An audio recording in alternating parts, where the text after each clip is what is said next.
Hey folks, welcome back. Today we're breaking down one of the most brutally honest and sharp exchanges you'll see from Capitol Hill. Senator John Kennedy took the mic and aimed straight at CFPB Director Rohit Chopra. From exploding student debt to failed bank leadership and zero accountability, Kennedy pulled no punches. And what unfolded was as eye-opening as it was uncomfortable. Let's walk through this moment step by step because trust me, it's worth your time. Kennedy opened with his usual flair, even quoting Meatloaf to lighten the mood. But then, he got serious, grilling Chopra about student loans. Kennedy argued universities, especially nonprofits, are feeding on student debt, driving tuition higher. It's not just a student issue, it's a national crisis. Thank you, Mr. Chairman. Just a point of personal privilege, Sherrod. I've enjoyed working with you, and I wish you well. Thank you, Chuck. I mean that. Thank you. I still remember one of our earliest hearings. I was brand new, green as a gourd, and you and Tillis and I got into a Meatloaf lyrics discussion. It's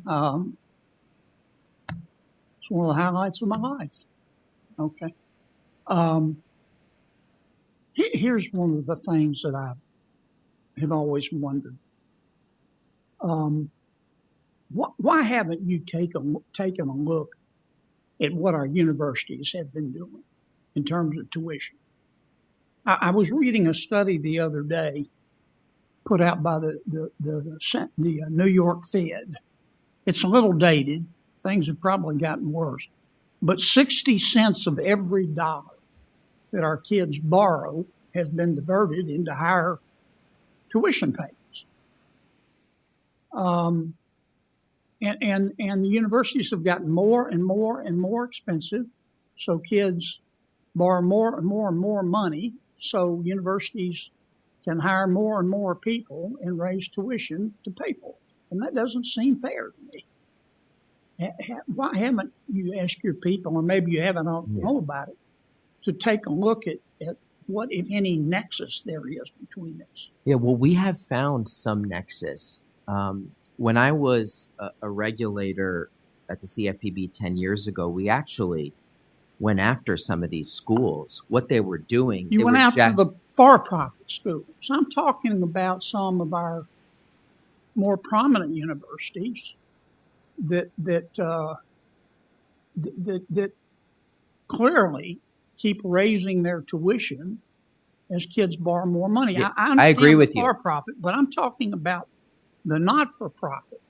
Kennedy told a story about an LSU president who set tuition by counting BMWs in the student parking lot. That's not just tone deaf, it's broken. The real disease? University greed. Kids borrow more, earn less, and face a lifetime of debt.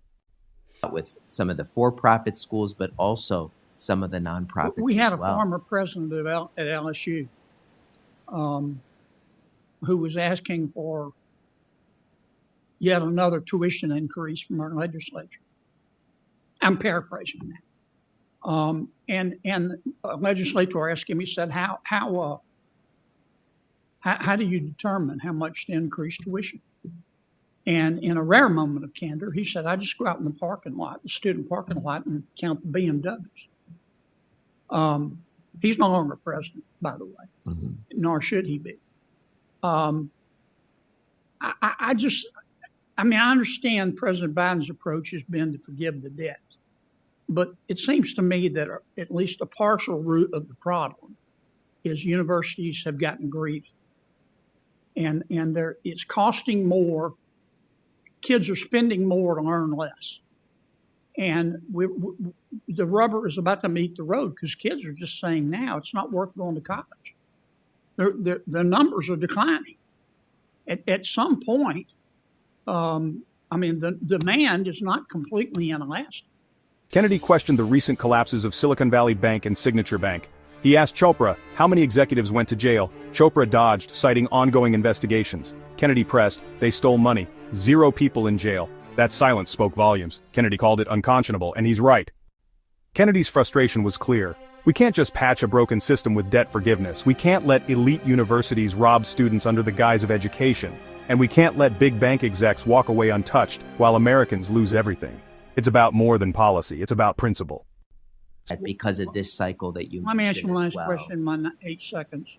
You're on the FDIC board.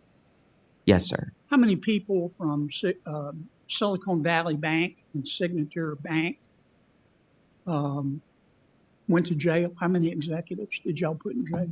Well, I can't comment on any investigations, but No, we'll try I'm asking our how best. many. It's been a couple of years. How many of them went to jail? If you are worried that there is not enough accountability, I share that worry, and we got to make they sure. stole money. How many of them went to jail? How many did the FDIC? The FDIC can't put him in jail, but the Justice Department has put 0 in jail so far. 0. So we are going to make sure that I can't disclose everything, but it needs to be fully investigated, the role that every individual You played. better hurry, because I think it's unconscionable. Thank you, Mr. Chairman. So here's the real question for you watching. Should the federal government take on university pricing the same way it tackles predatory lending? And why haven't we seen anyone behind these banking disasters truly held accountable? Drop your thoughts in the comments. I read them. Make sure to subscribe, hit the like button if you believe in calling out corruption, and share this video so more people can see what really happens behind the mic in Washington. Until next time, stay bold, stay informed, and stay questioning.